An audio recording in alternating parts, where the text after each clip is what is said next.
স্টুডেন্টরা কেন মরবে? এটা কেমন কথা? আমরা এটা মেনে নিতে পারি না। আজকে আমরা মেনে নিতে পারছি না দেখে আজকে আমরা এখানে দাঁড়িয়েছি। এবং একটা কথা বলতে চাই যে আপনারা যারাই আমাকে শুনছেন না কেন এই মুহূর্তে, স্টুডেন্টদেরকে বুঝিয়ে বলুন, মেরে না। সো আমরা এই অপরাধ কখনোই মানতে পারবো না দেখে আজকে আমরা সবাই এখানে একত্রিত হয়েছি এবং আমরা চাই এটা খুব দ্রুত সমাধান হোক। আর একটা স্টুডেন্টের প্রাণও যেন না যায়, আমরা এই জন্যই দাঁড়িয়েছি।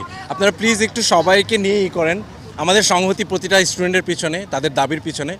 এবং আমরা যতক্ষণ সরকার সেই দাবি এবং দাবি না মানছেন এবং তাদের প্রতি যেই নৃশংস কাণ্ড ঘটেছে সেইটার বিচার না হচ্ছে, আমরা সেই বিচারের জন্য এখানে দাঁড়িয়েছি, সেই দাবির জন্য এখানে দাঁড়িয়েছি। সো আপনারা ছড়িয়ে দিবেন যে আমরা যে ছাত্রদের পাশেই আছি, আমরা যারা সংস্কৃতিবান লোকজন আছি আর কি।